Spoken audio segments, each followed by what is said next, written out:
Hello there. Thank you for joining me. This is Dan, and this is the Having Initiative podcast. Today's topic is competition. Now, it's been interesting lately hearing some of the things that are said about competition, and we're going to get into that. There's a lot of misconceptions that I think are going on. So, starting this off, I'm going to start it off with a bit of a story. So, women's empowerment is something that's very much in the, I guess you could say, cultural zeitgeist at the moment.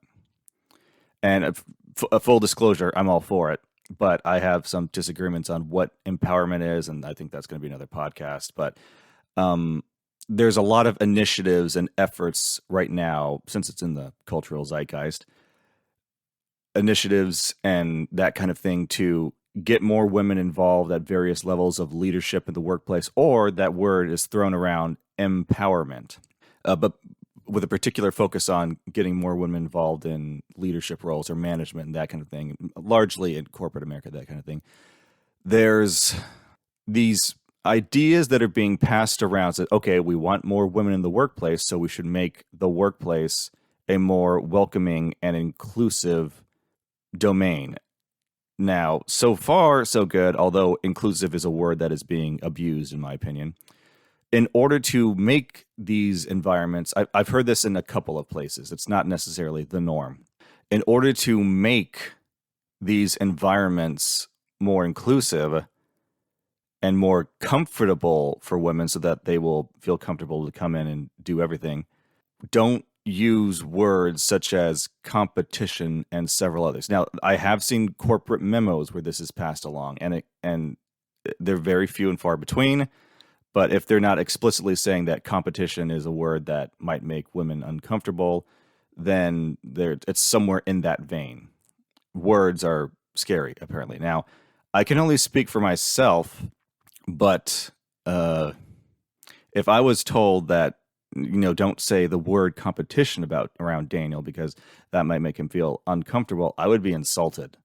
And that's my personal view on that. But I've recently started paying attention to soccer, and I've been following the U.S. women's national team, and there's a player on there, Kelley O'Hara, who's a two-time World Cup champion, gold and bronze medalist, very well accomplished. And in the course of that, she's been very vocal about women's empowerment and gender equality.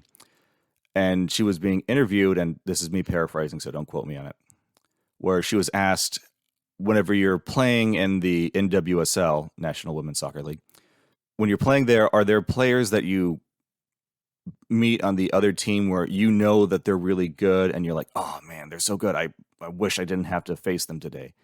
And she said, well, she acknowledges the skill of various other players, but that makes her want to face them even more because she has said repeatedly she wants to be the best, and you don't get to be the best by running away from the difficult challenges of people who might beat you. So, and I don't know her, so I'm just, talking here, but it seems that her attitude and a lot of the attitudes that are flown around by women in similar positions don't line up with a lot of the kind of those initiatives that are at the corporate level or that are in the mainstream zeitgeist of how to improve things. And she seems to like competition. And I think she might have said that once, but again, I don't remember. So that brings me to competition. And with those initiatives for being welcoming and inclusive and making things more comfortable, there's a lot of things that are said about competition that, in my experience, I don't believe are competition. They're something else. And so I'll get into that. So the main chapters of this podcast are Harmless Fun, Sweep the Leg, and Necessity. So let's get into it. So Harmless Fun, competition in its most rudimentary form, because we know, sports or two companies competing or two countries competing at Olympics or in war. We can go even more basic than all of those kind of grandiose things and take it down to like board games or card games. And normally with these things, people see them as fun and harmless. But the thing is, um, they're competitive in some sense, and um, but we don't kind of knock them for being bad. And it's like an example, my family in like late 2015, we discovered Settlers of Catan. We grew up on various board games, but we got that one. And then from there, we just became addicted. We've played various of the expansion packs and whatnot, and we take it very seriously, or some people take it more seriously than others. But in that game, uh, you're competing against each other. There's at the base game 3 to 4 players, and you're trying to build things and place them on a board to get points. And the first person to 10 points wins. So this is a competition. However, a big part of this game is because you get cards through various actions and you trade those in to build stuff and place them on the board. And once it's placed on the board, it's pretty much there forever. Now, while you're competing and you're trying to build stuff, in order to get the resources you need, you have to trade with other people. And so there is a certain amount of generosity to your other players that will help you out in this game. And so just being the stereotypical aggressive win at all costs, people, whether because of their ego or because they're just trying to win the game, they won't be as helpful to you. And so there's a good chance that you won't get what you need. And then near the end game, it starts getting, up much more cutthroat. It's very interesting. So when I'm playing with my family, there's a time when another player is doing better than I am. They have better luck or whatnot. And it's their turn, and they're taking their time, and we're like, okay, what are you going to do? What do you want to do? Well, I could do this, and it'll get me a point, but it'll take resources from someone else, or it'll prevent someone else from doing something, and I don't want that to happen. And I'm just thinking, guys, this is a game. It's not personal. We're not, rationing food on an island.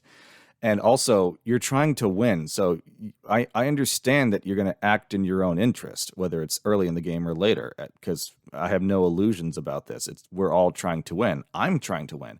And if it's my turn and, being generous to an extent is helpful, but there's a time when I got to do what I got to do to win.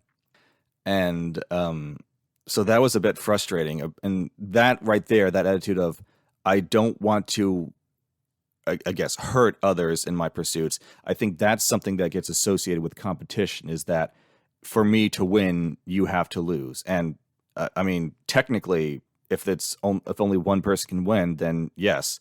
But there's many other places where, I mean, it's not so black and white with winning and losing. It's just, okay, you did the best. And I'm going to get into that in a moment.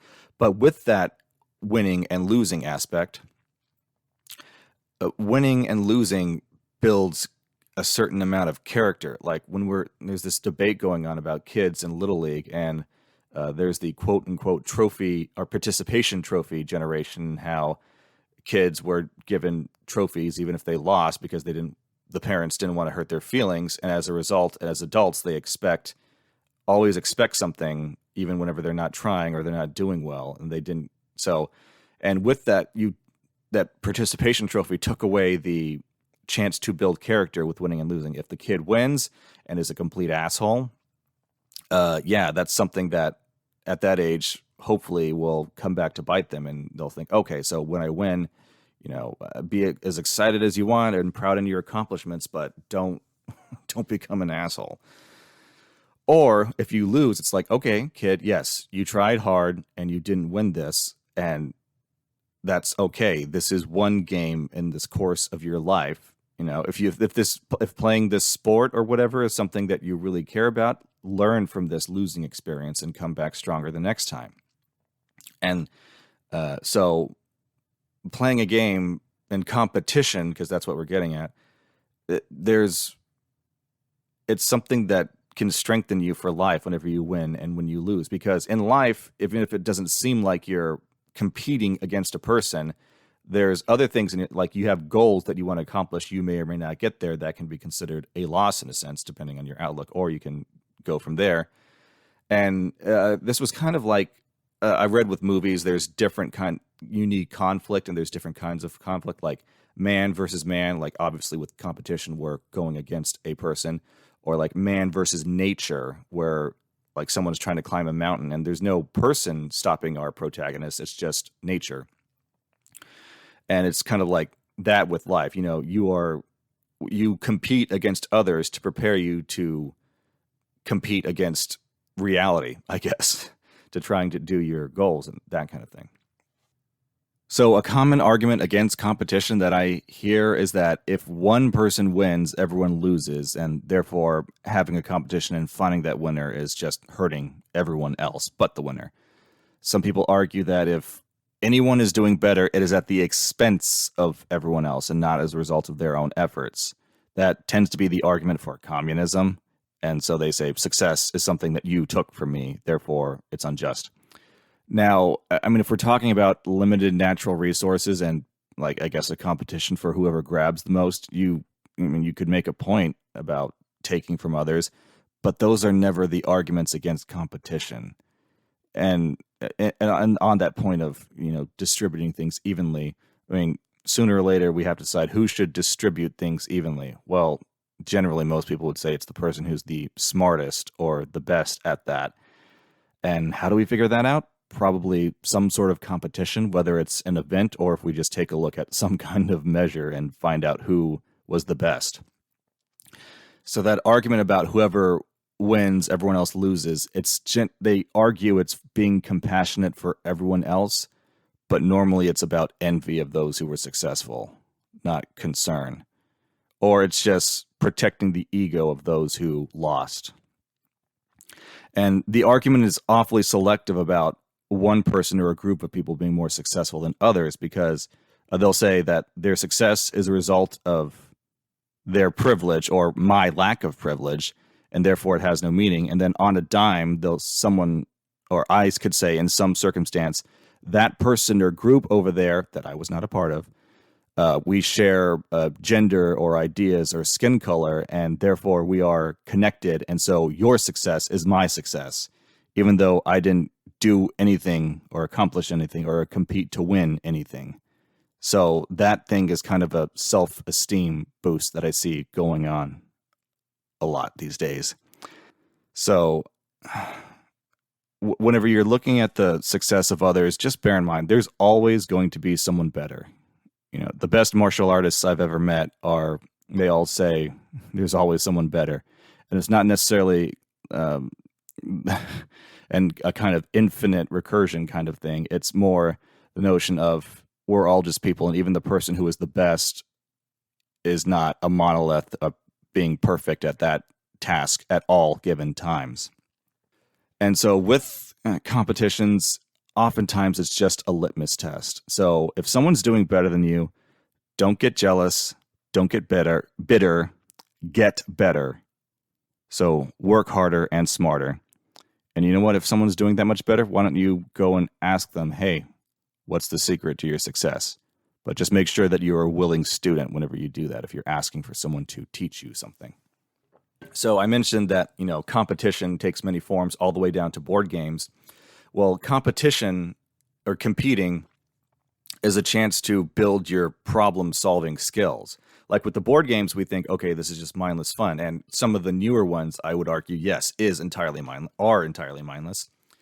But growing up, a lot of the old school board games, Monopoly, Risk, all kinds of other things, Connect Four, Guess Who. These were all games that were developing some kind of skill, and the kids doing them thought they were just having fun. And that's something that we will all need problem solving skills in life. And now with sports, we kind of take sports for granted, but most of them, they're going to have some measure of strategy involved. And there will be obstacles placed in front of you and limitations, and you will have to find ways to circumvent them. And so that is something that is very useful for life, no matter what you're doing, whether you're working as a group or as an individual. So those were the main bullet points with competition being like relating to harmless fun. Now, I'm going to start getting more into the misconceptions about competition that I hear. And that brings me to sweep the leg. Now, for those of you that don't know, sweep the leg is referencing the movie The Karate Kid, where a student a student is competing, and instead of playing by the rules, and it's a karate tournament, instead of playing by the rules and scoring a point, he's instructed by his teacher to sweep the injured leg of his opponent so that he won't be able to fight, and that the student will win by default. And so that's sabotage.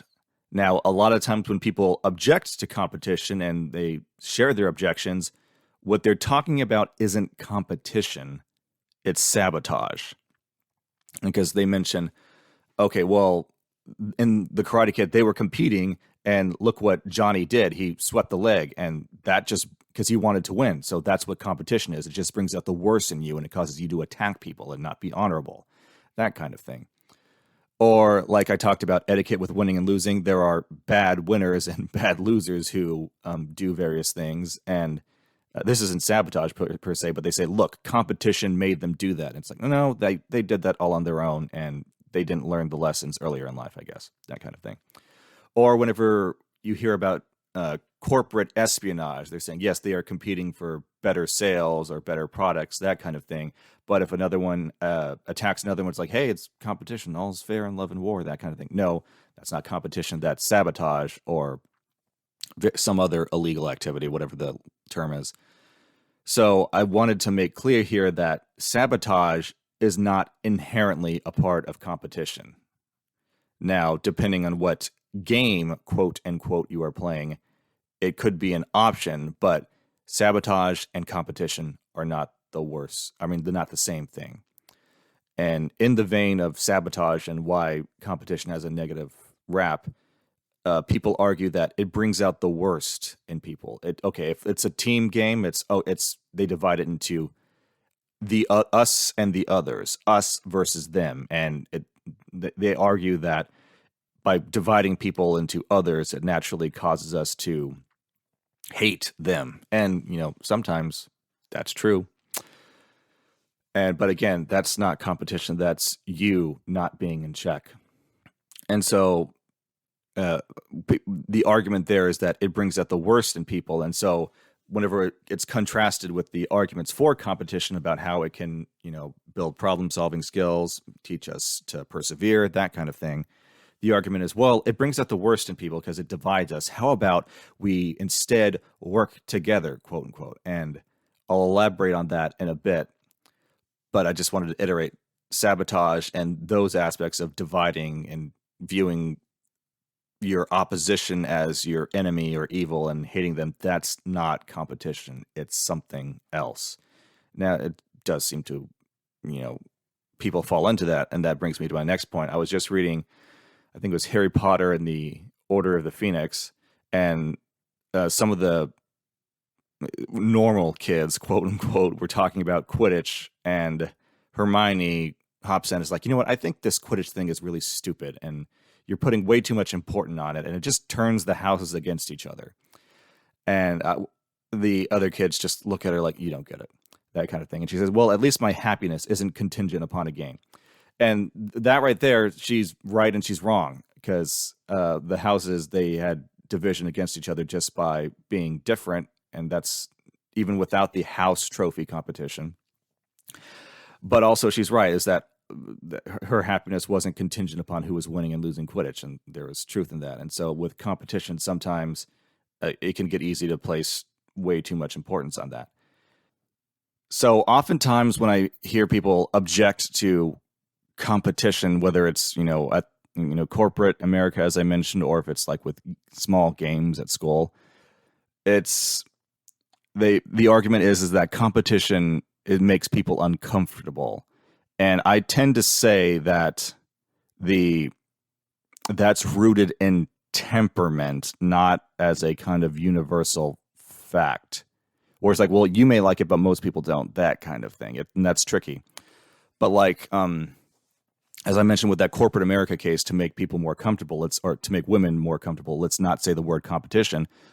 Think about what I said with Kelley O'Hara. Her and her contemporaries, like the professional athletes who compete on a regular basis, they tend to say they like competition. And Kelley O'Hara says when she plays to win.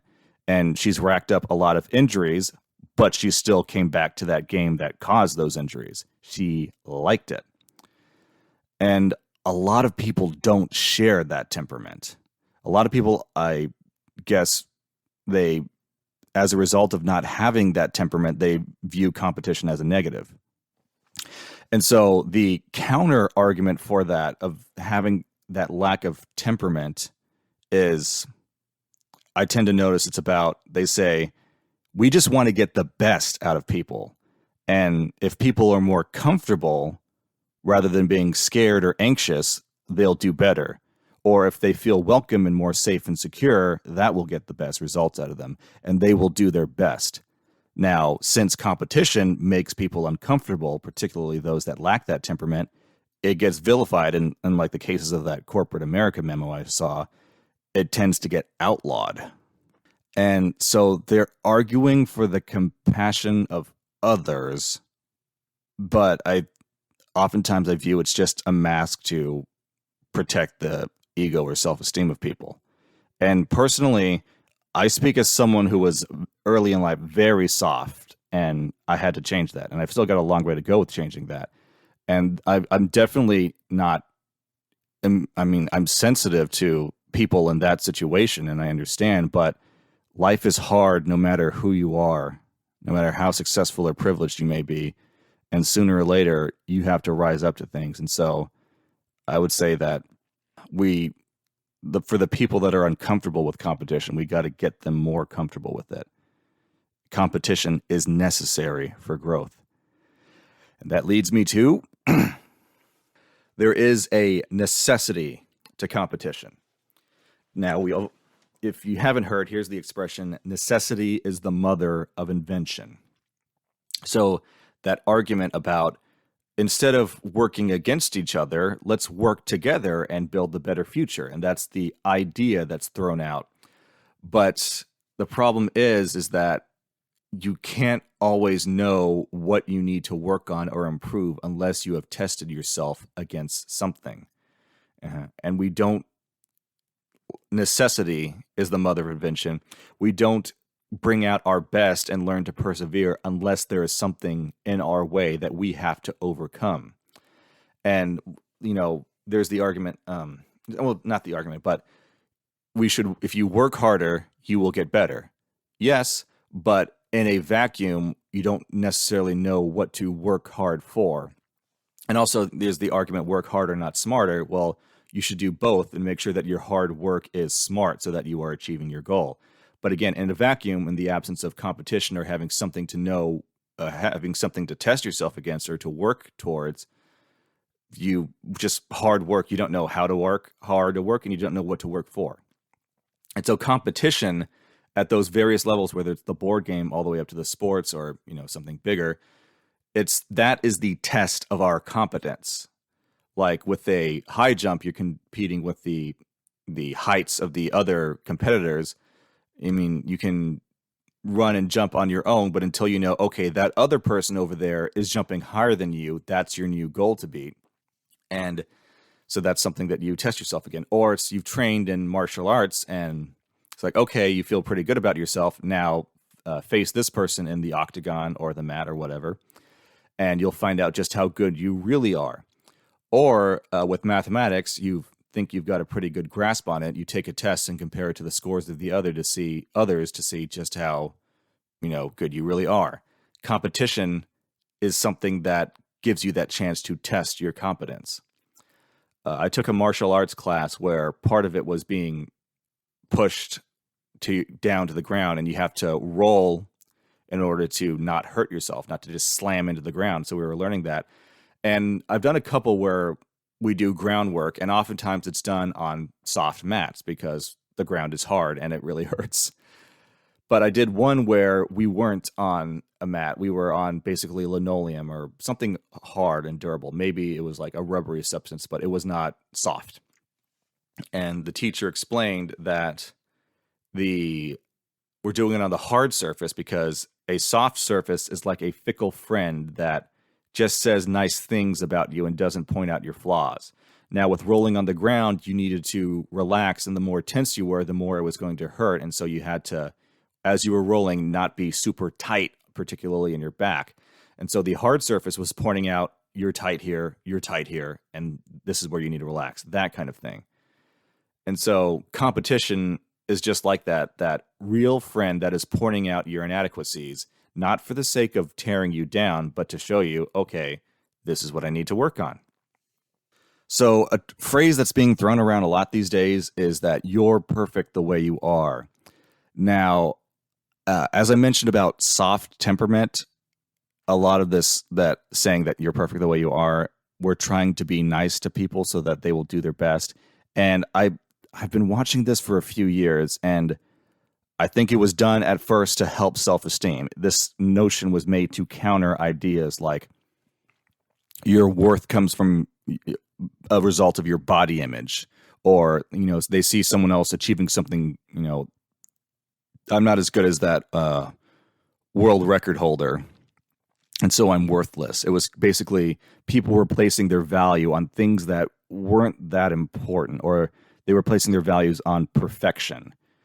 And so the counter mentality for this was to tell people that, no, you don't have to do those things. You're perfect the way they are. They're perfect the way you are. Now, I understand. If that's the reasoning, that's kind of what I've noticed with people. And whenever it's being used, I think it's gone too far. So far that to protect that notion of perfection within the individual, we avoid competition and avoid anything that could point out the imperfection by we saying we don't need to prove ourselves in that because we're perfect the way we are. And again, I'm sensitive to that lack of self-esteem, but what we need to acknowledge is that on one hand, it's okay not to be perfect because there are people who are constantly striving for something, and they'll never get to perfect because we're not capable of being perfect. We're, capable of being very good, that kind of thing. But we should also strive for improvement. So at least in some things like health and character and being a good human being, we should always be trying to do better. So there needs to be a balance in making people comfortable and okay with their imperfections, but also teach them to improve. And again, like as I mentioned with body image, people were tying their value to it. Now, there's attractiveness is something that we like to pretend isn't a factor, but it is, and so that's something else. But your value as a human being is not tied to your appearance. That's what I'm trying to get at, and that's what I think You're Perfect the Way You Are was trying to get at. So, in terms of trying to make people more comfortable, maybe what we should be seeking is to make people more comfortable with make people comfortable with discomfort. So with competition, diversity has its place. Now, imagine that you're playing one game over and over and over again. That's all you ever want to play. Well, first of all, other people will probably get tired of it because they don't share your enthusiasm. And oftentimes it's because, either you're trying to get perfect at that game, but you're not getting anywhere, or you win at that game, and so you keep playing it over and over and over because you like to win. Now, that game may have other applications in life, like, remember what I was talking about, children's board games, like Guess Who, okay? They're learning about deduction and pattern recognition, that kind of thing. And a more real-world example would be, like with exercise, the deadlift. It develops strength, muscle mass, and it has a lot of other health benefits that various trainers could explain. But there's more ways to move your joints in your bodies than just what's going on in the deadlift.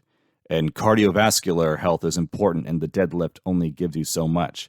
So you can't just, I'm exercising by doing only the deadlift. And as we're talking about with games, whether they're board games or competitions, ways to test your competence, there's many different games out there.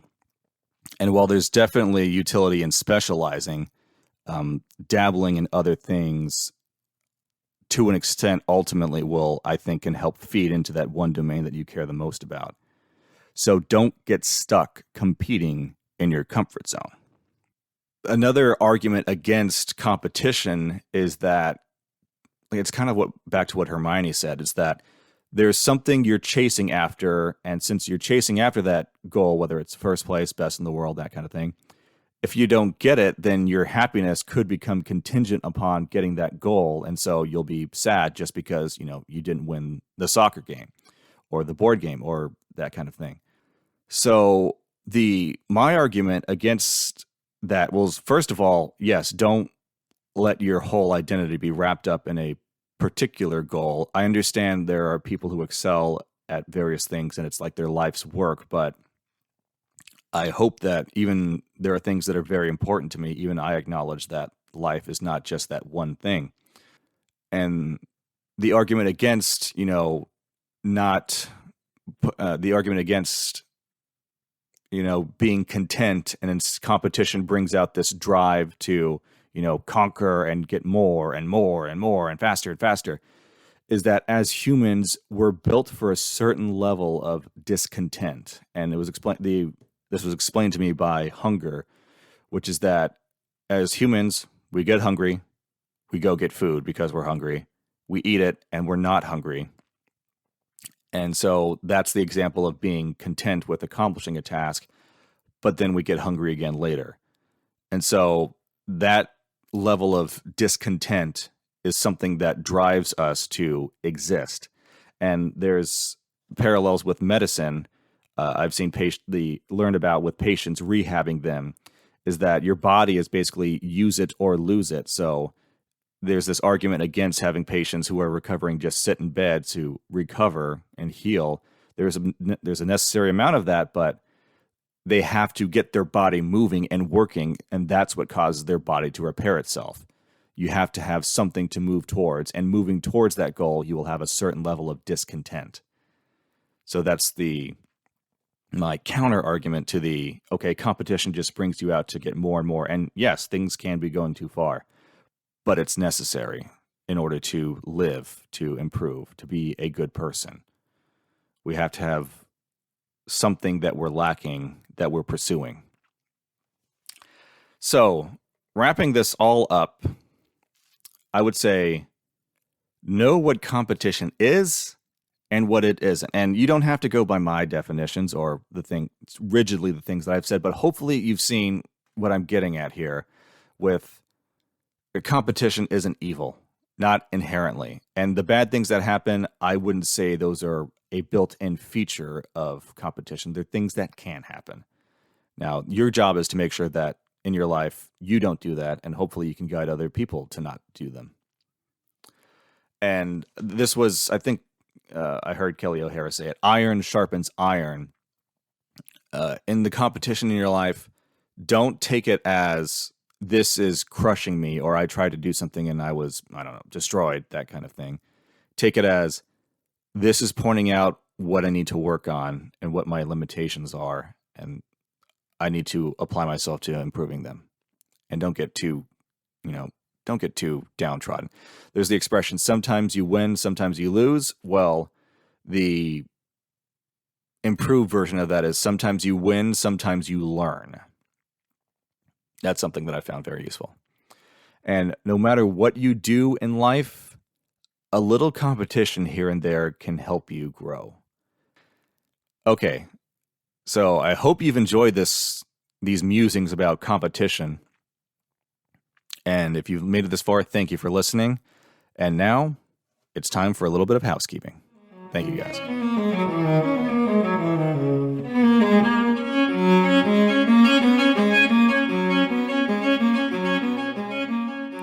Hey, everybody. Thanks again for listening. I'm trying to get back on track with about 2 of these a week. And there's not too much to update. Still working on season 2. I'm second to last episode right now. Excited about it. Can't wait for you to see. And yeah, there's not much more to add in this case. If y'all have ever watched anything on YouTube, you know the drill. If you'd like to support the channel, please like, comment, subscribe, and click the notification bell.